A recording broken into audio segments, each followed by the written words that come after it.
உங்க அம்மா அப்பாவை தேர்ந்தெடுக்கிற உரிமை கொடுத்துருக்காரு கடவுள். அது மாதிரி உங்க இறப்பையும் பிறப்பையும் தேர்ந்தெடுக்கிற உரிமை உங்களுக்கு கொடுத்தாரா? இல்லையா? அது மாதிரி உங்க முகத்தையும் நேரத்தையும் தேர்ந்தெடுக்கிற உரிமை கொடுத்தாரா? அந்த மாதிரி நம்மளோட வந்து மெம்பர்ஸ் அமைஞ்சர் தானே, அமைஞ்சர் தானே. நீ குழந்தை பெற்றது மாதிரி தான். அந்த குழந்தையோட முகம் எப்படி இருக்கும் தெரியாது, அந்த குழந்தையோட குணம் எப்படி இருக்கும் தெரியாது, அந்த குழந்தையோட மனம் எப்படி இருக்கும் தெரியாது. கிடைக்கணும்.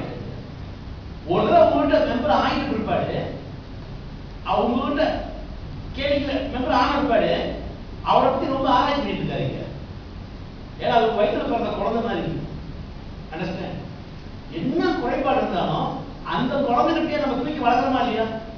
அந்த மாதிரி உங்க டவுன்லைன் அப்லைன் நீங்க தேர்ந்தெடுக்கல. It happen. எனக்கு பாட்டியத்துக்கு ஏதாவது உறவு இருந்துச்சு, அண்ணா தம்பியா மாமனா மச்சானா எந்த உறவு இல்லை. ஆனா அவர் எனக்கு குழந்தை மாதிரி, நான் அவருக்கு அண்ணன் மாதிரி, அவர் எனக்கு மாமா மாதிரி, அவர் மச்சான் மாதிரி.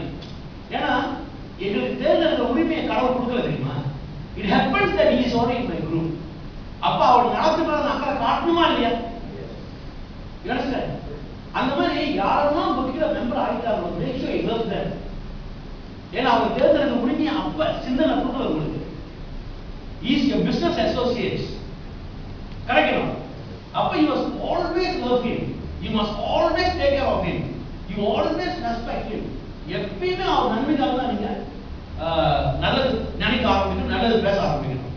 அவர் உருவத்தை பார்த்து, முகத்தை பார்த்து, மொழியை பார்த்து, எஜுகேஷனை பார்த்து, அவரோட அறிவை பார்த்து, ஞானத்தை பார்த்து மேலே எல்லாம் பண்ணிட்டு இருக்காருங்க.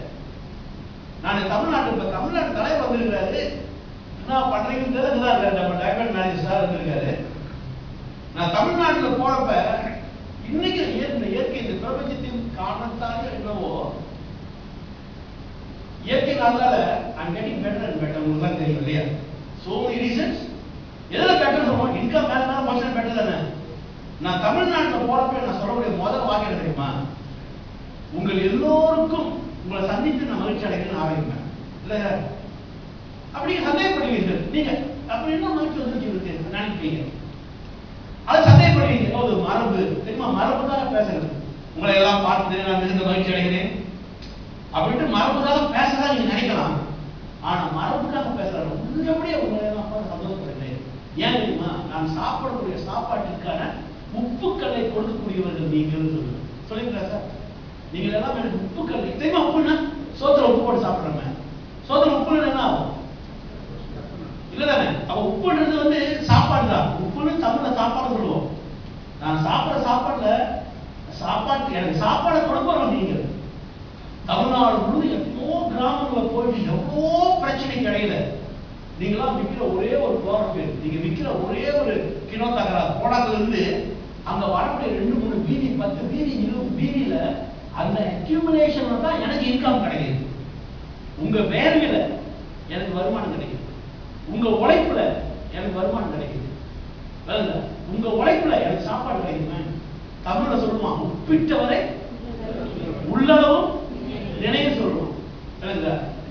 அப்ப உப்பு கொடுக்கறவங்க சண்டை போட்டுக்கலாமா?